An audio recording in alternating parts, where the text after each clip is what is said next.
Latest technology courses, best infrastructure మరియు అద్భుతమైన placements. Engineering లో మీ best choice Avian institute of engineering and technology, Ibrahimpatnam. నమస్తే, వెల్కమ్ టు ఐటీ మీడియా. నేను మీ రతన్ శ్రీనివాస్. అమెరికా ఇమ్మిగ్రేషన్ రంగంలో ఇటీవల చోటు చేసుకున్న రెండు అతిపెద్ద పరిణామాలు అంతర్జాతీయ విద్యార్థులను, గ్రీన్ కార్డు హోల్డర్లను తీవ్ర ఆందోళనకు గురి చేస్తున్నాయి. మొదటిది ఏంటంటే జూన్ 23వ తేదీ 2026న ఈ బ్లాంచ్ వర్సెస్ మక్చాయిలవ్ కేసులో యుఎస్ సుప్రీంకోర్టు ఇచ్చిన చారిత్రాత్మక తీర్పు. ఇక రెండోది వచ్చి F1 మరియు J1 వీసాల పైన అమెరికాలో ఉన్న అంతర్జాతీయ విద్యార్థులు, అదేవిధంగా పరిశోధకుల కోసం దశాబ్దాలుగా అందుబాటులో ఉన్నటువంటి ఏదైతే duration of status DS open ended విధానాన్ని రద్దు చేయాలని హోమ్ల్యాండ్ సెక్యూరిటీ డిపార్ట్మెంట్ డిహెచ్ఎస్ ప్రతిపాదించడం. ఈ రెండు కీలకమైన అంశాల పైన, వాటి వెనకున్న చట్టపరమైన చిక్కుల పైన ప్రముఖ అంతర్జాతీయ న్యాయవాది కావేటి శ్రీనివాస్ గారు మనతో మాట్లాడడానికి రెడీగా ఉన్నారు. నమస్తే శ్రీనివాస్ గారు. నమస్కారం సార్, ఏదైతే ఈ సుప్రీంకోర్టు మొన్న ఇచ్చినటువంటి బ్లాంక్ వర్సెస్ లవ్ కేసులో సుప్రీంకోర్టు తీర్పు వల్ల గ్రీన్ కార్డు హోల్డర్లకు గతంలో ఉన్న రక్షణ ఎలా మారబోతుంది? ఇప్పుడు మనం అందరం ఫస్ట్ అర్థం చేసుకోవాల్సింది ఏంటంటే, గ్రీన్ కార్డ్ హోల్డర్లం అంటే ఏమిటి అంటే, ఫస్ట్ ఆఫ్ ఆల్ మనం గ్రీన్ కార్డ్ హోల్డర్ల కార్డు మీద ఏం రాసి ఉంటుందంటే రెసిడెంట్ ఏలియన్ అని రాసి ఉంటుంది.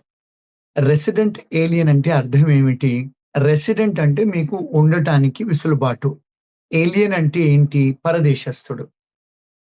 అంటే ఏలియన్ అంటేనే పరదేశస్థుడు. అంటే మీరు అమెరికాలో ఉండటానికి వెసులుబాటు ఇచ్చారు వాళ్ళు పర్మనెంట్ గా.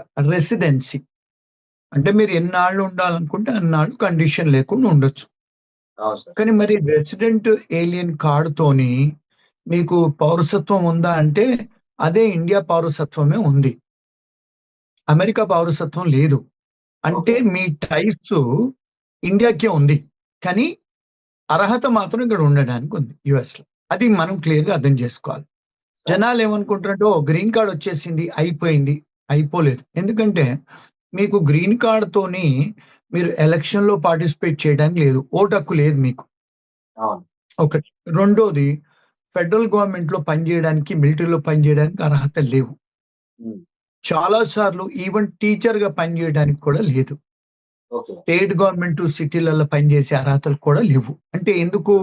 బికాస్ మన పాస్పోర్ట్ ఇండియా పాస్పోర్ట్ కనుక. అంటే మీ అఫినిటీ, మీ లాయల్టీ అంతా మన దేశానికే ఉంటుంది. ఎప్పుడైతే పౌరసత్వం అమెరికాది తీసుకుంటారో, ఎప్పుడైతే ఇండియన్ పాస్పోర్ట్ ఇచ్చేస్తారో, ఎప్పుడైతే అమెరికన్ సిటిజన్ అవుతారో అప్పుడు మీకు అన్ని అర్హతలు ఉన్నాయి. అంటే ఈ దేశానికి మీకు తల్లి బిడ్డల్లాగా ఉందన్నట్టు. ఏది మన రిలేషన్షిప్. అప్పటిదాకా లేదు. మీరు ఇండియన్ సిటిజన్సే, you are coming in to the country, మీరు గ్రీన్ కార్డ్ హోల్డర్ గా వస్తున్నారు. ఎందుకు? మీరు ఇక్కడ ఉండటానికి వాళ్ళు వెసులుబాటు ఇచ్చారు. అమెరికాలో పర్మనెంట్ గా నీ ఇష్టం ఉన్నంత కాలం ఉండడానికి వెసులుబాటు ఇచ్చారు. ఉద్యోగాలకు ఇబ్బంది లేదు అది, కానీ కొన్ని ఉద్యోగాలకు ఇబ్బంది, ఓటు హక్కు లేదు, రాజకీయాల్లో పోవడానికి లేదు, ఏం. ఇప్పుడు అది బ్యాక్గ్రౌండ్, అది అనాలజీ ఫస్ట్ మనం అర్థం చేసుకోవాల్సి. దాని మీద మనం బిల్డప్ చేసుకోవచ్చు క్వశ్చన్స్, ఆన్సర్స్. ఇప్పుడు మరి మీరు ఇండియన్ పాస్పోర్ట్ పెట్టుకొని ఇండియాకు వెళ్ళి ఫర్ ఎగ్జాంపుల్ వెనక్కి వస్తున్నారు. ఇప్పుడు ఈ కేసులో ఈ చైనీస్ నేషనల్, ఆయన చైనీస్ పాస్పోర్ట్, ఆయన అమెరికాలో ఉండటానికి గ్రీన్ కార్డ్ తీసుకున్నాడు, చాలా కాలం నుంచి ఉన్నాడు, వ్యాపారాలు చేస్తున్నాడు. ఇక్కడ కౌంటర్ ఫిట్ అంటే ఇక్కడ ఏంటంటే చాలా సార్లు నల్లవాళ్ళైనా వీళ్ళైనా చైనా వాళ్ళు చాలా మంది ఏం చేస్తారంటే కాపీ కొడతారు ట్రేడ్ మార్క్. ఇప్పుడు ఫర్ ఎగ్జాంపుల్ ఆదిదాస్ ప్యాంట్ ఉంది, లేకపోతే ఫిలా ప్యాంట్ ఉంది, ఇలాంటివి ఉన్నాయి. వాళ్ళు అదే ఎంబ్లమ్ తయారు చేసి చైనాలో మళ్ళీ ఇక్కడ తీసుకొచ్చి ప్యాంట్లు అమ్ముతారు.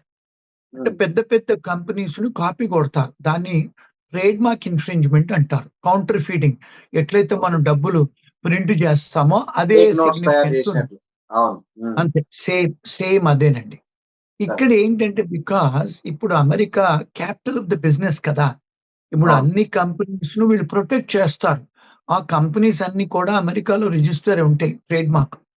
మరి వాళ్ళకు ఆ వ్యాపారం చేసుకొని మిలియన్స్ ఆఫ్ డాలర్స్ పెట్టి హెడ్ క్వార్టర్స్ ఇక్కడ పెట్టుకొని ప్రపంచవ్యాప్తంగా వ్యాపారాలు చేస్తున్నారు కదా. ఇప్పుడు ఫర్ ఎగ్జాంపుల్ మెక్డానల్డ్స్ అనుకోండి, కేఎఫ్సి అనుకోండి, స్టార్ బక్స్ అనుకోండి.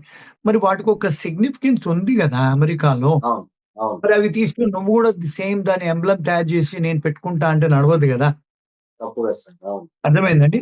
అంటే అవును దాన్ని కౌంటర్ ఫీటింగ్ అంటారు. సో ఈ చైనా అవును అతను ఏం చేశాడు, ఆ ఉమ్, నేరాలలో పట్టుబడ్డాడు. ఓకే ఆ పట్టుబడి తర్వాత ఏం చేశాడు, వాళ్ళ దేశానికి టెంపరరీగా వెళ్ళాడు. ఉమ్, వెళ్ళి వెనక్కి వచ్చేటప్పుడు ఇక్కడ ఇంకొక విషయం మన ప్రేక్షకులు, మన వ్యూవర్స్ అర్థం చేసుకోవాల్సింది ఏంటంటే, ఒక్కసారి అమెరికాలో మీరు అరెస్ట్ అవుతే ఉమ్, ఎక్కడైనా ఈవెన్ ఓకే మీరు స్పీడ్ గా పోతున్నా, తాగి నడిపిస్తున్నా, లేకపోతే మీరు ఏదన్నా ర్యాష్ అండ్ నెగ్లిజెంట్ గా స్కూల్ డిస్ట్రిక్ట్ లో నడిపించినా, పోలీస్ వాళ్ళు మిమ్మల్ని ఆపేస్తే మీ కార్లో ఏదన్నా దొరికితే అంటే వెపన్సే గానీ లేకపోతే డ్రగ్సే గానీ తాగిన ఉమ్, బాటిల్సే గానీ దొరికితే మీ కార్లో మెయిన్ రోడ్ మీద వాళ్ళు సార్ మిమ్మల్ని అరెస్ట్ చేయొచ్చు. అరెస్ట్ చేయటం అంటే మన ఇండియా లాగా ఏదో హత్కడీలేసో లేకపోతే నడువా అని చెప్పి పోలీస్ స్టేషన్ చేతులు ఊపుకుంటూ తీసుకెళ్లరు. ఉమ్, ఇక్కడ అరెస్ట్ అంటే ఏంటి, ఫస్ట్ మిమ్మల్ని హ్యాండ్ కప్స్ వేస్తారు. హ్యాండ్ కప్స్ వేయగానే మిమ్మల్ని పోలీస్ స్టేషన్ తీసుకెళ్తారు. తీసుకెళ్లిన తర్వాత మీ ఫోటో తీసుకుంటారు. ఉమ్, తీసుకున్న తర్వాత మీ ఫింగర్ ప్రింట్స్ తీసుకుంటారు. ఈ ఫింగర్ ప్రింట్స్ తీసుకోగానే ఇక్కడ వ్యవస్థ ఏంటంటే టెక్నాలజికల్ అడ్వాన్స్ కంట్రీ కదండి. అవును 27 ఏజెన్సీస్ కు షేర్ అయిపోద్ది క్లౌడ్ లో. ఓ అంటే కౌన్సిలేట్లే కానీ ఎఫ్బిఐ కానీ ఒక 27 లా ఎన్ఫోర్స్మెంట్ ఏజెంట్స్ కి షేర్ అయిపోద్ది అది ఇన్ఫర్మేషన్ ఓకే ఆటోమేటిక్ గా. మీరు ఇక్కడ ఫింగర్ ప్రింట్స్ ఇవ్వగానే అంటే మీరు వచ్చే బార్డర్ సెక్యూరిటీ దగ్గర కనపడుద్ది మీది, ఉమ్, అరెస్ట్ అయ్యావు నువ్వు అని. ఉమ్, అది అవ్వగానే మీకు చాలా సార్లు ఉద్యోగాలు పోతాయి, చాలా సార్లు చాలా బెనిఫిట్స్ పోతాయి, చాలా సార్లు మీకు ఇబ్బందులు స్టార్ట్ అవుతాయి. ఎందుకు, అరెస్ట్ అయ్యారు కనుక. ఇప్పుడు ఆ అరెస్టు మారల్ టర్పిట్యూడ్ అఫెన్సెసా లేకపోతే మామూలు అఫెన్సెసా? ఇప్పుడు ఫర్ ఎగ్జాంపుల్ మీరు భార్యనో గర్ల్ ఫ్రెండ్ చంప మీద కొట్టారు, ఉమ్, అది moral turpitude offence. For okay example మన ఈ మధ్య కాలంలో స్టూడెంట్స్ షాపులలో వెళ్ళి దొంగతనాలు చేస్తున్నారు. $100 $200. అది అవును మారల్ టర్పిట్యూడ్ అఫెన్సెస్ అంటారు. అంటే మీకు ఉమ్, మొరాలిటీ లేదు సరిగా. ఉమ్, దొంగతనాలన్నీ కూడా మారల్ టర్పిట్యూడ్ అఫెన్సెస్. ఓకే ఇవి వీళ్ళు ఇమిగ్రేషన్ లాలో ఏం రాసిందంటే, ఎవరైనా మారల్ టర్పిట్యూడ్ అఫెన్సెస్ కు పట్టుబడతారో వాళ్ళు మా దేశంలో ఉండే అర్హత లేదు. ఓకే ఈవెన్ అంటే గర్ల్ ఫ్రెండ్ క్లీన్ చెప్ప గా మీద కొడితే కూడా వాళ్ళకి అమెరికాలో నివసించే అర్హత లేదు. అంటే దీన్ని moral turpitude, for example me girl friend లేదా మీ వైఫ్ చెంప మీద అవును కొట్టారు మీరు ఉమ్, డొమెస్టిక్ వైలెన్స్ లో, ఏమండి చిన్నపిల్లల్ని కొట్టారు డొమెస్టిక్ వైలెన్స్ లో, అంటే మీరు అర్హత లేదు, మారల్ టర్పిట్యూడ్ అఫెన్సెస్ లో పట్టుబడ్డారు గనుక మా దేశంలో వద్దు. అది లాలో ఉమ్, ఎప్పుడో రాసింది. కానీ ఓకే ట్రంప్ గారు వచ్చిన తర్వాత సీరియస్ గా ఎన్ఫోర్స్మెంట్ చేస్తున్నారు వారు. ఉమ్, ఇప్పుడు లాలో ఇంతకుముందు ఇవన్నీ ఉన్నాయండి, కానీ కరెక్ట్ కరెక్ట్ ఎవరు పట్టుబడట్లేదు, ఎవరు ఎన్ఫోర్స్ చేయట్లేదు స్ట్రిక్ట్ గా. మీరు వచ్చిన తర్వాత ఆర్డర్స్ ఇచ్చి చేయమని చెప్తున్నారు. అంటే సార్ ఏమిటి అంటే బార్డర్ లో ఉన్న వాళ్లకు అన్ఫిటెడ్ పవర్స్ ఉన్నాయి, కానీ ఎస్ వాళ్ళు ఎక్సర్సైజ్ చేయట్లే. ఇప్పుడు అవును చేస్తున్నారు. ఉమ్. ఇప్పుడు ఈ ఈ చైనా ఈ అతను ఈ ఈ వెనక్కి సార్ ఈ వచ్చేటప్పుడు తీర్పుతో సంబంధం లేకుండానే మీరు అన్నట్లు ఆ బార్డర్ ఫోర్సెస్ వాళ్ళకి పక్కా అధికారాలు ఉన్నాయి. సో ఈ తీర్పుతో ఉన్నాయి, సంబంధం లేదు. ఎస్ మొదటి నుంచి ఉన్నాయండి. అంటే అవునవును మారల్ టర్పిట్యూడ్, ఎస్. మీరు లోపల వచ్చేటప్పుడు ఏంటంటే ఇప్పుడు మేము యుఎస్ సిటిజన్స్ వచ్చేటప్పుడు మా ఫేస్ రికగ్నిషన్ టెక్నాలజీ పెట్టారు ఏఐలో. ఇట్లా ఫేస్ ఉమ్, చూపించుకొని మేము వెళ్ళిపోవటం యుఎస్ సిటిజన్. ఒకవేళ ఓకే గ్రీన్ కార్డ్ హోల్డర్ అయింది అనుకోండి, మీరు అక్కడ ఇమిగ్రేషన్ ఆఫీసర్ దగ్గరికి వెళ్ళాలి. వెళ్తే మీ ఫింగర్ ప్రింట్స్ తీసుకుంటాడు. తీసుకురాగానే ఆయన స్క్రీన్ లో మీద వచ్చేస్తది, అరెస్ట్ అవును అయ్యావు ఈ పలానా దానికని. అంటే అప్పుడు మళ్ళీ సెకండరీ ఇన్స్పెక్షన్ మళ్ళీ లోపలికి తీసుకెళ్తాడు. నిన్ను లోపలికి అడ్మిషన్ చేయొచ్చా లేదా అని.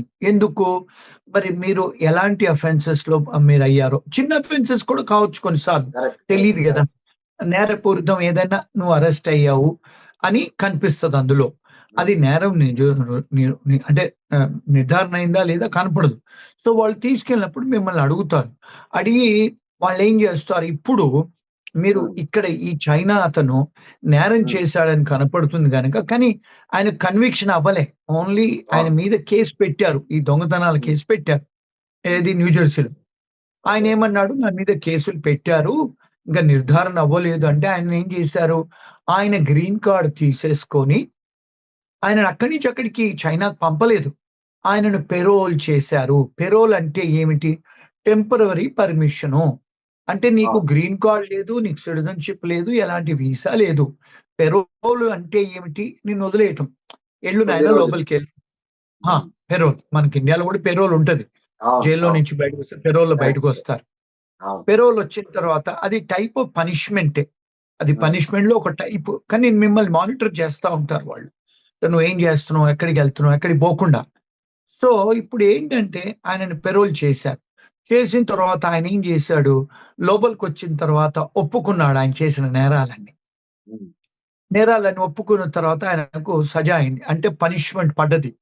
కన్విక్షన్ అయింది. అప్పుడు ఏం చేశారు ఇమిగ్రేషన్ వాళ్ళు, ఈయనను ఇక్కడ మా దేశంలో ఉండటానికి అర్హత లేదు అని చెప్పి రిమూవల్ ప్రొసీడింగ్ స్టార్ట్ చేశారు. Okay. రిమూవల్ ప్రొసీడింగ్ స్టార్ట్ చేశారు ఇమిగ్రేషన్ వాళ్ళు. చేస్తే ఆయనే రిమూవల్ వేసిన తర్వాత జడ్జి గారు నిర్ధారణ చేసిన తర్వాత ఇమిగ్రేషన్ జడ్జులు వేరండి. మళ్ళీ క్రిమినల్ కేసులు జడ్జులు వేరు. దానికి సెపరేట్ అన్ని. ఇప్పుడు మనలాగా హైకోర్టులో, సుప్రీం కోర్టులో అన్ని వింటారని అట్లా ఉండదండి. అవును, ప్రతి అవును. దానికి ఇక్కడ స్పెషలైజ్డ్. So Okay. ఆయన ఏం చేస్తాడు, సుప్రీం కోర్టు దాకా తీసుకెళ్ళాడు కేసుని. ఏమని, నన్ను ఇలా చేశారు, నేను లోపలికి వచ్చేటప్పుడు నా గ్రీన్ కార్డ్ తీసుకోకూడదు, వాళ్ళు పెరోల్ మీద పంపించారు, వాళ్ళకు అంటే చాలా పవర్ ఇచ్చేశారు అంటే సుప్రీం కోర్టు ఏమంది, లేదు వాళ్లకు క్లియర్ అండ్ కన్విన్సింగ్ అవసరం లేదు, మీ మీద కేసు ఉన్నట్టుంటే చాలు, మీ గ్రీన్ కార్డ్ తీసేసుకొని పెరోల్లో లోపలి పంపించడానికి.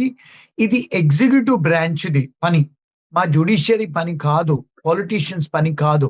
ఇప్పుడు మనకు మన భారతదేశంలో కూడా ఎగ్జిక్యూటివ్ బ్రాంచ్, లెజిస్లేచరు, జ్యుడిషియరీ ఉంది కదండి. అవును. మరి జడ్జెస్ అంటే సుప్రీం కోర్టు, లెజిస్లేచర్ అంటే ఎమ్మెల్యేలు, మినిస్టర్లు, మరి అవును. ఎగ్జిక్యూటివ్ బ్రాంచ్ ఉంది కదా. ఇప్పుడు ఇమిగ్రేషన్ డిపార్ట్మెంట్ మన ఇండియాలో కూడా ఉంది, పోలీస్ వాళ్ళు నడుపుతారు. అది ఎగ్జిక్యూటివ్ బ్రాంచ్. అది మరి ఎగ్జిక్యూటివ్ బ్రాంచ్ పని అది సుప్రీం కోర్టు ఇంటర్ఫీర్ అయ్యి చెప్పాల్సిన అవసరం లేదు, వాళ్ళకి అన్ని పవర్స్ ఉన్నాయి అని చెప్పి గవర్నమెంట్ ఆఫ్ యుఎస్ కు పవర్స్ ఉన్నాయని చెప్పి వాళ్ళు నిర్ధారణ చేశారు. Okay. దీంతో ఏమవుతుంది, ఇప్పుడు ఎవరైనా వెనక్కి వచ్చేటప్పుడు గ్రీన్ కార్డ్ హోల్డర్లు, ఇప్పుడు అక్కడ బార్డర్ సెక్యూరిటీ వాడు ఎగ్జిక్యూటివ్ పోలీస్ ఆఫీసర్, ఆయన ఇమిగ్రేషన్ పోలీస్ ఆఫీసర్, ఆయనకు పవర్స్ ఉన్నాయి అని చెప్పారు. దీంతో ఏమైంది, ఒక సంచలనం అమెరికా కానీ వరల్డ్ మొత్తంలో. గ్రీన్ కార్డ్ హోల్డర్లు ఏదన్నా చిన్న కేసులలో మీరు ఇన్వాల్వ్ అయితే మీ ఇమిగ్రేషన్ లాయర్లతో సంప్రదించి బయటికి వెళ్ళండి. ఎందుకు, లోపలికి వచ్చేటప్పుడు అర్హత లాగా మీరు లోపలికి వచ్చేయలేరు. అంటే you don't have a right of admission. ఎందుకు, Yes. మీ మీద కేసు ఉంది కనుక. ఆ కేసు నిర్ధారణ అయ్యే వరకు కూడా బయటికి వెళ్ళకూడదు. సో దీంతో ఏమవుతుంది, వీళ్ళకు పవర్స్ ఎక్కువ వచ్చేసాయి. అంతకుముందు లివానా ఉన్నాయి కానీ వాళ్ళు ఎన్ఫోర్స్ చేయట్లేదు. ఇప్పుడు సుప్రీంకోర్టు చెప్పిన తర్వాత ఇంకా పవర్ఫుల్ అయిపోయారు. అవును ఇప్పుడు ఆయన ట్రంప్ గారు కూడా చెప్పాడు. అదండి, సార్. ఇంత అవును. క్లియర్ అండి ఇది. అవును సార్. సార్, ఇంకోటి, దీనివల్ల ఇలాంటి నిబంధనల వల్ల ఇమ్మిగ్రేషన్ పెరోల్ పై అమెరికాలో ప్రవేశించిన గ్రీన్ కార్డ్ హోల్డర్లు వర్క్ పర్మిట్లు కావచ్చు, లేదంటే ఇతర సోషల్ బెనిఫిట్స్ ఎలా ఎఫెక్ట్ అవుతాయి సార్? ఇప్పుడు మీరు గ్రీన్ కార్డు ఒక్కసారి మీది తీసేసుకున్నారు వాళ్ళు అంటే, ఇప్పుడు ఫర్ ఎగ్జాంపుల్ గవర్నమెంట్ లో మీకు, ఫర్ ఎగ్జాంపుల్ ఇప్పుడు మీరు ఓల్డ్ ఏజ్ పీపుల్ అనుకోండి, మెడికల్ ఫెసిలిటీస్ ఉంటాయి, మెడికేడే అనుకోండి, లేకపోతే కొంతమంది లేని వాళ్ళు ఇల్లులు, హౌసింగ్ మన ఇండియాలో ఉన్నట్టు ఇక్కడ కూడా హౌసింగ్ ఉంటది. ఇట్లా మీకు ఫుడ్ స్టాంప్స్ కూడా ఇస్తారు భోజనాలకి, మీ పిల్లలకి ఇస్తారు పాలు తాగడానికి. ఇలాంటి బెనిఫిట్స్ అన్ని పోయే ఆస్కారాలు ఉన్నాయి. ఎందుకు, మీరు డిపోర్టబుల్, రిమూవబుల్ ఏలియన్ కనుక, అంటే మా దేశస్తులు కాదు, మిమ్మల్ని తీసే దానిలో ఉన్నాము, మీకు అర్హతలు లేవు, పోయే ఛాన్సెస్ ఉన్నాయి. ఉద్యోగాలు కూడా పోయే ఛాన్సెస్ ఉన్నాయి. మీకు ఏ బెనిఫిట్స్, ఫర్ ఎగ్జాంపుల్ ఇప్పుడు డ్రైవింగ్ లైసెన్స్ అనుకోవచ్చు, గన్ లైసెన్స్ అనుకోవచ్చు, లాటరీ సేల్ చేయడానికి లైసెన్స్ అనుకోవచ్చు, లిక్కర్ లైసెన్స్ అనుకోవచ్చు, చాలా లైసెన్సెస్ అన్ని కూడా మనకి ఎట్లయితే ఆధార్ కార్డుతో ముడిపడి ఉంటాయో, మన పాస్పోర్ట్ ఉన్న ఆధార్ కార్డుతో ఎలా అయితే ముడిపడి ఉంటాయో, ఇక్కడ సోషల్ సెక్యూరిటీ, గ్రీన్ కార్డు మన వాటితోని ముడిపడి ఉంటాయండి. అవన్నీ కూడా పోయే ఆస్కారాలు ఉన్నాయి. సార్, ఇంకోటి సార్, ఈ ఈ ఎటువంటి క్రిమినల్ రికార్డు లేని ఈ సాధారణ గ్రీన్ కార్డ్ హోల్డర్లు ఇంటర్నేషనల్ ట్రావెల్ చేసేటప్పుడు ఈ తీర్పుని బట్టి ఏవైనా జాగ్రత్తలు తీసుకోవాలన్నా వాళ్ళు? అంటే ఇప్పుడు వాళ్ళు అంటే ఇప్పుడు 6 నెలల కంటే బయట ఎక్కువ ఉండకూడదు. ఒకటి. రెండోది వాళ్ళకిక్కడ ఇల్లున్నా, లేకపోతే వాళ్ళకిక్కడ టాక్స్ రిటర్న్స్ కడుతున్నారా? వాళ్ళిక్కడ ఫ్యామిలీ ఉందా? ఇలాంటి వాళ్ళు చూసుకోవాలి. చాలా సార్లు ఏమవుతదంటే టాక్సులు కట్టరు. మేము డబ్బులు హ్మ్. ఇన్‌కమ్ సంపాదించట్లేదు గదా! మేము టాక్సులు కట్టం అంటారు. అది నేరం టాక్స్ కట్టకపోతే. హ్మ్. రెండోదేంటంటే ఇప్పుడు ఫర్ ఎగ్జాంపుల్ మీరెక్కడైనా రెంటల్ ఉంటారు. మన ఇండియన్స్ నార్మల్‌గా రెంటల్ అగ్రీమెంట్ తీసుకోరు. హ్మ్. ఉండిపోతారు. రెంట్ ఇచ్చేస్తారు. ఇండియాలో ఎంతమంది మనం లీజులు, రెంటల్ అగ్రీమెంట్ అవునవును. తీసుకుంటామండి. అవును. నెల నెలకి రెంట్ చాలా కట్టేస్తాం. కామన్ అది. అవును. అవును. కామన్ క్యాష్ కట్టేస్తాం, చెక్కులు కట్టేస్తాం. చెక్కులు ఎవరం కట్టం మన దేశంలో. హ్మ్. ఇక్కడ కొంత చెక్కులో లేకపోతే బ్యాంక్ ట్రాన్సాక్షన్స్ కొంతమంది చాలా మంది ఓనర్స్ మన దేశీయులు ఇండియాలో ఎస్పెషల్‌గా క్యాష్ తీసుకుంటారు. అలాంటప్పుడు ఏదన్నా రెంటల్ అగ్రీమెంటో లేకపోతే లీజ్ అగ్రీమెంటో ఏదో ఒకటి తీసుకోండి. ఇంక మూడోదేంటంటే మీకెలాంటి ఎప్పుడైనా కేసులేమన్నా ఉంటే ఇంతకుముందు గతంలో ఉంటే మీరిక్కడ ఎఫ్‌బీఐకి సంప్రదిస్తే మీ ఫింగర్ ప్రింట్స్ ఇస్తే మీ మీద ఏమన్నా కేసులు ఉన్నాయా? లేకపోతే కేసులున్నాయి కొట్టేసారా? అలాంటిది హ్మ్. ర్యాప్ షీట్ అంటారు దాన్ని. అది హ్మ్. తీసుకొని ట్రావెల్ చేస్తే బెటరు. ఇప్పుడు మొన్న ఓకే. ఒక క్లయింట్ ఫోను చేసాడండి. ఆయన మీద కేసుంది. కానీ ఆయనకు కనపడట్లేదు. కోర్ట్‌లో కనపడట్లేదు. ఎక్కడ కనపడట్లేదు. కానీ ఆయన మీద కేసుంది. ఒక 3, హ్మ్. 4 ఏళ్ల కింద. కానీ ఆయనకి తెలియట్లే. ఎక్కడ పోయి హ్మ్. సంప్రదించాలని. పోలీసోళ్ళకి ఫోను చేస్తే వాళ్ళు నాకు కనపడతలేదంటున్నారు. కోర్ట్ వాళ్ళకి ఫోను చేస్తే కనపడలేదంటున్నారు. కానీ ఆయన మీద కేసు ఆయన మీద ఉన్నట్టు కాగితాలున్నాయి. ఇప్పుడు అలాంటి వాళ్ళు బయట దేశానికెళ్లారనుకోండి. ఒకవేళ ఎయిర్‌పోర్ట్‌లో అది సిస్టమ్‌లో వచ్చేస్తే ఆ కేసు డిసైడ్ అవ్వలేదని వాళ్ళు హెచ్-1లో ఉన్నా, విజిటర్ వీసాలో ఉన్నా, స్టూడెంట్ వీసాలో ఉన్నా వాళ్ళను క్యాన్సెల్ జేసి వీసా వెనక్కి పంపొచ్చు. అందుకని జాగ్రత్తలు తీసుకోవాలండి. సార్ ఇంకోటి సార్, ఈ దశాబ్దాలుగా ఉన్నటువంటి డ్యూరేషన్ ఆఫ్ స్టేటస్ అంటే డీఎస్ విధానాన్ని రద్దు చేసి నిర్దిష్ట గడువు తేదీని ప్రవేశపెట్టడం వెనక హోమ్‌ల్యాండ్ సెక్యూరిటీ డిపార్ట్‌మెంట్ యొక్క ప్రధాన ఇంటెన్షన్ ఏంటి సార్ అసలు? ఇప్పుడు ఏంటంటే ఏమవుతుందంటే అండి ఇక్కడ స్టూడెంట్స్ వస్తారు గదా! ఇప్పుడు హ్మ్. మాస్టర్స్ కోర్స్ కోసం వస్తారు. మరి మాస్టర్స్ కోర్సు 1 ½ ఇయర్ అండి. దాని తర్వాత వాళ్ళకి వర్క్ పర్మిట్ దొరుకుతదండి. 2 ఇయర్స్, 3 ఇయర్స్ దొరుకుద్ది. స్టెమ్ ప్రోగ్రామ్స్ అయితే. వాళ్ళు ఆ స్టెమ్ ప్రోగ్రామ్స్‌లో వాళ్ళకి వర్క్ పర్మిట్ దొరికిన తర్వాత చాలా సార్లు ఉద్యోగం దొరకట్లేదు. హ్మ్. రెండోదేంటంటే చాలా ఎంప్లాయర్‌లు హెచ్-1 ఇయ్యట్లేదు. అంటే ఈ హ్మ్. $1,00,000 నిబంధన అనుకోండి, లేకపోతే ఉద్యోగాలు లేకపోకుండా. వాళ్ళేం జేస్తున్నారు, ఇక్కడే ఏదో పని జేసుకుంటున్నారు ఇల్లీగల్‌గా. అంటే ఈ విషయం చాలా మందికి నచ్చదు నేను చెప్పేది. పేరెంట్స్ కూడా నచ్చదు. మీ స్టూడెంట్స్ ఎవరన్నా మీ ఈ ప్రోగ్రామ్ వాచ్ చేస్తే కూడా నచ్చదు నేను చెప్పేది. కానీ వీళ్ళందరూ కూడా ఇల్లీగల్‌గా యూనివర్సిటీ అవతల పని చేయగూడదు. కానీ యూనివర్సిటీ బయటే పని జేస్తారు. గ్యాస్ స్టేషన్‌లలో, పెట్రోల్ బంపులలో, షాపులలో లేకపోతే లిక్కర్ స్టోర్స్‌లలో లేకపోతే ఇండియన్ రెస్టారెంట్‌లలో పని జేస్తారు. ఇదంతా కూడా ఇల్లీగలే చేయగూడదు. కానీ చేస్తా ఉంటారు. మాకు అన్ని కట్టాలండి. మేము అప్పులు తీసుకొనొచ్చామని కట్టాలని చెప్తారు వీళ్ళంతా. ఏవండీ? ఇప్పుడు ఇలా చేస్తూ, చూస్తూ వీళ్ళ అప్పులు స్టూడెంట్ లోన్స్ అంతా కడతారు. కానీ ఇప్పుడు మీరిక్కడ ఉన్న తర్వాత 2, 3 ఏళ్ళు మళ్ళా మాస్టర్స్ అయిపోయింది గదా! ఎందుకుండాలనుకుంటున్నారు? మళ్ళీ ఇంకో హ్మ్. మాస్టర్స్ జాయిన్ అయితున్నారు. హ్మ్. సీపీటీ, సీపీటీలు ముందు రోజులు తీసుకొని మళ్ళా పని జేస్తున్నారు బయట. మూడోదేంటంటే రెండో మాస్టర్స్ అయిపోతుంది. హెచ్-1 రాదు. మళ్ళీ మూడోది పీహెచ్‌డీ జాయిన్ అవుతున్నారు. అంటే వీళ్ళేమంటున్నారంటే, మీకసలు వచ్చిన కారణం ఏంటి? ఆబ్జెక్టివ్ ఆఫ్ హ్మ్. స్టడీ ఏంటి? మీ ఆబ్జెక్ట్ మీరు మాస్టర్స్ చేయడానికొచ్చారు. మరి రెండో మాస్టర్‌లు, మూడో మాస్టర్‌లు, పీహెచ్‌డీ చేస్తున్నారు గదా! అంటే హ్మ్. మీరేదైతే ఆబ్జెక్టివ్‌తోని మా దేశానికొచ్చారో అది హ్మ్. అయింది. పరిపూర్ణంగా అయిపోయింది. అయినా ఇక్కడ ఉండటానికి ప్రయత్నంలలో మీరివన్నీ చేస్తున్నారు అని అంతకుముందు కూడా ఉంది. కానీ ఇప్పుడు హ్మ్. వీళ్ళు ట్రంప్ గారు ఏం చేశారంటే, అలాంటి మీరు ఎక్స్‌టెండ్ చేసుకోవడానికి లేదు అని హ్మ్. చెప్పి డ్యూరేషన్ ఆఫ్ స్టేటస్ అంటే మీరు ఎన్ని కోర్సులు జాయిన్ అవుతే డ్యూరేషన్ ఆఫ్ స్టడీ అంటారు. డ్యూరేషన్ ఆఫ్ స్టడీ డీఎస్ అంటే. మీరు ఎన్ని సంవత్సరాలు చదువుకుంటే అన్ని సంవత్సరాలు ఉండొచ్చు ఎఫ్-1లో. మీ పాస్‌పోర్ట్‌లో స్టాంప్ అవసరం లేదు. దాన్ని ఓకే. కట్ చేసి మీ మాస్టర్స్ అయిపోయిన తర్వాత వెళ్ళిపోవాలి అని నిబంధనలు పెడుతున్నారు. ఇంతవరకు అది ఇంకా డిస్కషన్ స్టేజ్‌లో ఉంది. ఇంకా లా అవ్వలేదండి అది.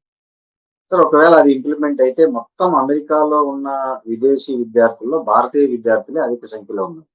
సో, ఈ కొత్త నిబంధనల వల్ల వాళ్ళ చదువు గురించి గాని, రీసెర్చ్ గురించి అదేగా పార్ట్ టైమ్ ఉద్యోగాలపై ఎట్లాంటి ఇంపాక్ట్ పడుతుందంటారు? డెఫినెట్ గా ఇంపాక్ట్ పడుతుందండి. ఎందుకంటే వాళ్ళు మళ్ళీ డిఫరెంట్ కాలేజీలలో పోయి సర్వీస్ ట్రాన్స్ఫర్ చేసుకునే వెసులుబాటు వెళ్ళిపోతుంది. వాళ్ళు ఇక్కడ ఉండడానికి కూడా ఉండదు. మూడోది ఏంటంటే వాళ్ళు చాలా మంది స్టూడెంట్స్ వెనక్కి కూడా వెళ్ళిపోతారండి చాలా మంది. ఇంకోటి ఏంటంటే వచ్చే వాళ్ళు కూడా మనం అక్కడికి వెళ్తే 1-2 ఇయర్స్ కంటే ఎక్కువ ఉండలేము. ఇప్పుడు యూకేలో అంతేనండి. మీకు 2 ఇయర్స్ కోర్స్కి వెళ్ళిన తర్వాత మీకు అక్కడ ఉద్యోగం దొరకకపోతే టియర్ 2 వీసాలు దొరకకపోతే మీరు వెనక్కి వచ్చారు. చాలా మంది స్టూడెంట్స్ యూకే వెళ్ళినా వాళ్ళు వెనక్కి వచ్చేస్తున్నారు. ఇప్పుడు చాలా కంట్రీస్ నుంచి వెనక్కి వచ్చేస్తున్నారు. అలాగే ఇప్పుడు యుఎస్ నుంచి కూడా వెనక్కి వచ్చే ఛాన్సెస్ చాలా హైగా ఉంటాయి. సార్ ఇంకోటి సార్, ఈ కోర్సు ఆలస్యమైన లేదా వీసా ఎక్స్టెన్షన్ కోసం మళ్ళీ కొత్తగా దరఖాస్తు చేసుకోవాలనే నిబంధన పెట్టారు కదా. సో దీంట్లో రిస్క్ ఎంత ఉందంటారు విద్యార్థులకి? చాలా రిస్కీ అనిపిస్తుంది చూస్తుంటే. అంతే కదండి. ఇప్పుడు మీరు ఇమిగ్రేషన్ పోకుండా మీరు కాలేజీలలో కోర్సులు ఎక్స్టెండ్ చేసుకుంటే ఒక కాలేజీ నుంచి ఇంకో కాలేజీ ట్రాన్స్ఫర్ చేసుకుంటారు, ట్రాన్స్ఫర్ అవుట్ అవుతారు. కాలేజీ వాళ్ళే మీది పొడిగిస్తారు మీ స్టే. ఆన్లైన్‌లో వాళ్ళ దగ్గరికి వెళ్లి సర్వీస్ పోర్టల్‌లో వెళ్లి వాళ్ళే క్లిక్ ఆఫ్ ఎ బటన్ చేస్తారు, మీది పొడిగించుతారు. ఒకవేళ మరి మీరు ఇమిగ్రేషన్ ఆఫీస్ దగ్గరికి వెళ్ళాలి అంటే ఇమిగ్రేషన్ ఆఫీసర్ డిస్క్రిషన్ కదండీ. మరి ఆఫీసర్ మీకు పర్మిషన్ ఇస్తే ఉండొచ్చు, లేకపోతే వెళ్ళిపోవాలి. సో ఎప్పుడైనా ఇమిగ్రేషన్ డిపార్ట్మెంట్ దగ్గరికి వెళ్ళినప్పుడు గవర్నమెంట్ ఆఫీసర్ పోలీసోడి దగ్గరికి వెళ్ళినట్టే. వాడు ఇష్టం ఉంటే లోపల రానివచ్చు, ఇష్టం లేకపోతే బయటికి పంపించేటట్టు. అంటే కొద్దిగా కష్టమే అది. అవును సార్. ఈ గ్రాడ్యుయేషన్ తర్వాత విద్యార్థులు పొందే ఈ ఓపీటీ మరియు స్టెమ్ ఓపీటీ లబ్ధిదారులకు ఈ ఫిక్స్డ్ ఎండ్ డేటెడ్ విధానం వల్ల ఎలాంటి నష్టం కలిగిస్తుందంటారు? ఇప్పుడు ఓపీటీలు, సిపిటీలు అంటే కాలేజ్ చదువుకునేటప్పుడండి. ఓపీటీ అనేది ఫస్ట్ స్టెమ్ కోర్సెస్ చేస్తున్నప్పుడు, స్టెమ్ కోర్సెస్ అంటే సైన్స్, టెక్నాలజీ, ఇంజినీరింగ్, మ్యాథమెటిక్స్ అండి. మేనేజ్మెంట్ కాదు, మ్యాథమెటిక్స్. ఎంబీఏ చేసిన వాళ్ళకి కాదు. ఓన్లీ సైన్స్, స్టెమ్ సంబంధించిన వాళ్ళకు. వాళ్ళకేమవుతదంటే వాళ్ళకు మాస్టర్స్ అయిపోగానే డ్యూరింగ్ ద కోర్స్ కూడా తీసుకోవచ్చు పర్మిషన్ టు వర్క్. అయిపోయిన తర్వాత మీకు ఇనీషియల్‌గా ఒక సంవత్సరం ఆక్యుపేషనల్ ట్రైనింగ్ అని ఇస్తారు. అందులో మీకు సాలరీ వచ్చినా లేకున్నా చేసుకోవచ్చు. తర్వాత 2 సంవత్సరాలు ఇస్తారు. ఇప్పుడు ఇవన్నీ కూడా మీకు కోర్సు మీకు లిమిటేషన్ చేస్తే ఒక కోర్స్ తర్వాత ఇంకో కోర్స్ చేయటానికి లేదన్నప్పుడు మీకు ఈ 3 సంవత్సరాలలో H1 రాకపోతే ఇంటికెళ్ళిపోవాలి కదండీ! అవును. అవును సార్. సార్ ఇంకోటి సార్, ఈ ప్రతిపాదన చట్టంగా మారే లోపే ప్రస్తుతం అమెరికాలో ఎవరైతే ఉన్నారో ఈ F1, J1 విద్యార్థులు తమ లీగల్ స్టేటస్‌ను కాపాడుకోవడానికి ఇప్పుడే ఎలాంటి ముందస్తు ప్రణాళికలు అమలు చేయాలంటారు? అంటే వాళ్ళు డెఫినిట్‌గా ఇమిగ్రేషన్ లాయర్‌ని కలిస్తే బెటర్ అండి. సో అది ఒక్కటే పరిష్కారమా సార్? ఇంకేమన్నా అంతే. ఉందా? ఇప్పుడు వాళ్ళు ఆన్‌లైన్‌లో చాట్ జీపీటీలో చదువుకుంటారు. కొంత ఆ chat GPT is not a law, కొంత ఇన్ఫర్మేషను. సో వీళ్ళందరూ ఆ చాట్ జీపీటీలో ఇన్ఫర్మేషన్ తీసుకొని ఆ రూమ్‌మేట్‌లతోనో, లేకపోతే వాళ్ళ సీనియర్‌లతోనో, లేకపోతే వాళ్ళే మాట్లాడుకుంటారు. ఒక competent, qualified, expert immigration lawyer దగ్గరికెళ్లి సంప్రదిస్తే వాళ్ళకు బోలెడన్ని ఆన్సర్స్ దొరుకుతాయని. కానీ నార్మల్‌గా మన స్టూడెంట్స్ ఏంటంటే ఒక్క కన్సల్టేషన్ $200, $300 ఇచ్చి వెళ్ళాలా అని వాళ్ళే తీసుకుంటారు. దాంతోని ఏమవుతుందంటే చాలా సార్లు మనకు అది లీగల్ అడ్వైస్ కింద పరిగణించదు. కొంత ఇన్ఫర్మేషన్ కిందనే పరిగణించొచ్చు. సో అందుకనే సార్ ఈ నేను ప్రతి ఇంటర్వ్యూలో చెప్తాను. Get in touch with some qualified lawyers అని. సార్ ఈ వేజ్ వెయిటెడ్ లాటరీ వల్ల ఉద్యోగాల ఎంపిక అవకాశాలు తగ్గిపోయినాయని చాలా వరకు టాక్ వస్తుంది. ఇది కరెక్టేనా సార్ ఇది? నిజమేనండి. ఇప్పుడు ఏం ఓకే. చేశారంటే వీళ్ళు ఆహ్, ప్రస్తుత ట్రంప్ గారు ఏమన్నారంటే, చాలా హై సాలరీ ఇచ్చే వాళ్ళకి ముందు ప్రాధాన్యత ఇవ్వండి. అంటే అవును. 1,50,000, 1,70,000 వాళ్ళే హ్మ్. పికప్ చేశారు ఫస్ట్ లాటరీలో. తర్వాత హ్మ్. ఏం చేశారు, లెవెల్ 2, లెవెల్ 1 దాకా ఇచ్చారు. సో, లెవెల్ 1 వచ్చే వరకు 90,000, 80,000 వాళ్ళకొచ్చే వరకు తక్కువ పికప్ అయినవి లాటరీలో. లెవెల్ 1 ముందు పికప్ అయింది. లెవెల్ 2 తర్వాత లెవెల్ 3. మరి ఆబ్వియస్‌లీ వాళ్ళేమన్నారంటే 1,50,000, 1,70,000 ఇచ్చిన సాలరీ 2,00,000 ఇచ్చే వాళ్ళకే మీరు ఇవ్వండి అని. అంటే ఏమవుతుంది, మరి వాళ్ళది ఒకవేళ పికప్ అవుతే వాళ్ళకి ఆ జీతాలు కడితే మరి వాళ్ళే హై టాక్స్ కదండీ! అవును. 40% టాక్స్ కడతారు వాళ్ళు. ఈ హ్మ్. 70, 80 వేల వాళ్ళు తక్కువ టాక్స్ కడతారు. 30% కడతారు. మరి వాళ్ళ దగ్గర టాక్స్ పేయర్స్ హెవీగా వాళ్ళే ఉంటారు. ఎంప్లాయీస్ కనుక వాళ్ళకే వెసులుబాటు ఇచ్చారు. సార్ డెఫినిట్‌గా ఈ ఎఫెక్ట్ అయింది. సార్ ఈ ఇండియన్స్ కి అమెరికా చాలా కష్టమేనా చూస్తుంటే ఈ కొత్త నిబంధనలు ఎన్ఫోర్స్మెంట్ అంత స్ట్రిక్ట్ గా అమలు చేయడం ఇవన్నీ చూస్తున్న నేపథ్యంలో ఇండియన్స్ కి అమెరికా ఉద్యోగం అమెరికా నివాసం అనేది కష్టమేనా? అంటే ఈవెంచువల్ గా కాస్త డిఫికల్టేనండి. అంటే ఇప్పుడున్న ప్రజెంట్ ట్రంప్ అడ్మినిస్ట్రేషన్ లో లాస్ట్ టైం వారు వచ్చినప్పుడు కూడా చాలా ఇబ్బందులు చేశారు. ఎందుకంటే చూసుకుంటే ప్రపంచంలో 60-70 కంట్రీస్లలో వారు కౌన్సులేట్స్ క్లోజ్ చేశారండి. మరి ఓకే. మన మన భూలోకంలో ఉన్నాయే 160 దేశాలు. 60-70 దేశాలు మీరు క్లోజ్ చేసి, మీరు ఎంబసీలు క్లోజ్ చేసి, కొత్త ఎంబసీలు ఓపెన్ చేయకపోతే మరి ఇప్పుడు మీకు కష్టమే గదండీ! ముందు ముందు అవును. తాను ఉన్నంత సేపు కొద్దిగా కష్టమేనండి. సార్ ఈ $1,00,000 అదనపు ఫీజు ప్రభావం ఇండియన్ ఐటీ కంపెనీలకు ఏమైనా ఎఫెక్ట్ పడుతుందంటారా? చాలా ఎఫెక్ట్ పడ్డదండి. చాలా ఎఫెక్ట్ పడ్డది. ఇప్పుడు ఎవరు $1,00,000 కట్టి తీసుకొస్తారు? కష్టమే. ఇప్పుడు అవునా సార్? $1,00,000 పెట్టాలి. జీతం హ్మ్. 1,70,000 ఇవ్వాలి. Immigration okay. ఫీజులు కట్టాలి. లాయర్ ఫీజులు కట్టాలంటే కష్టమే. కానీ లక్కీలీ ఏమైందంటే అండి, ఇప్పుడు ఈ $1,00,000 హ్మ్. ఇంపోజ్ చేశారు గదా వీరు. ఆ $1,00,000 కోర్ట్ వాళ్ళు ఆహ్, ఆహ్, నే అంటే చెల్లనేరదని చెప్పి డిసైడ్ చేశారండి. ఇప్పుడు అవును. $1,00,000 ఇంపోజిషన్ ఆఫ్ దట్ లేదండి. ఇప్పుడు కోర్ట్ వాళ్ళు నిర్ధారణ చేసేశారు. అది అన్‌లాఫుల్ అని.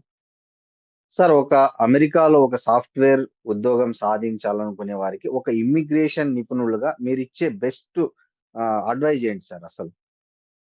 అంటే ఫస్ట్ ఎవరైనా స్టూడెంట్‌గా వచ్చేటప్పుడు వాళ్ళు తెలుసుకోవాలి వాళ్ళ హక్కులు, అర్హతలు. రెండోది ఇప్పుడు హెచ్-1కి అయ్యే ఇబ్బందులు తెలుసుకోవాలండి. మూడోది వాళ్ళకు స్కిల్స్ లేకపోతే ఇక్కడకు స్కిల్స్ లేకుండా వచ్చి ప్రయత్నాలు చేసి ఇబ్బందులు పడగూడదు. నాలుగోదేంటంటే ఏదన్నా ఇక్కడికి వచ్చిన తర్వాత గూడా స్టూడెంట్సే గానీ, హెచ్-1బీ వాళ్ళే గానీ, గ్రీన్ కార్డ్ హోల్డర్‌లే గానీ, వాళ్ళు ఇక్కడికి వచ్చిన తర్వాత ఎలాంటి నేరాలలో ఇన్వాల్వ్ అవ్వొద్దండి. ఒకవేళ అవుతే బయటికి స్టూడెంట్సే గానీ, హెచ్-1బీ వాళ్ళే గానీ, గ్రీన్ కార్డ్ హోల్డర్‌లే బయటకు వెళ్తే వచ్చేటప్పుడు వాళ్ళయన్నీ సరిగ్గా చూసుకొని కేసులు లేనప్పుడు వెళ్ళి వస్తే బెటరు. డెఫినిట్‌గా ఈ నిబంధనలన్నీ చూసుకోవాలండి వాళ్ళు. అంటే మునుపటిలాగా లేదు. ఇప్పుడు పేరెంట్స్ కూడా వచ్చేస్తారు. 2 నెలలు, 3 నెలలు ఇండియా బోయేసి ఇక్కడికొచ్చి ఉద్యోగాలు జేస్తారు. అలాంటివన్నీ స్టూడెంట్స్ కూడా వాళ్ళ పేరెంట్స్ గ్రాడ్యుయేషన్‌కొస్తారు. అన్నీ అన్‌లాఫుల్ పనులు జేస్తారు. అయన్నీ కూడా కొంచెం కష్టమే. జాగ్రత్తగా ఉండాలి. Thank you sir. Thank you very much. Okay. Thanks.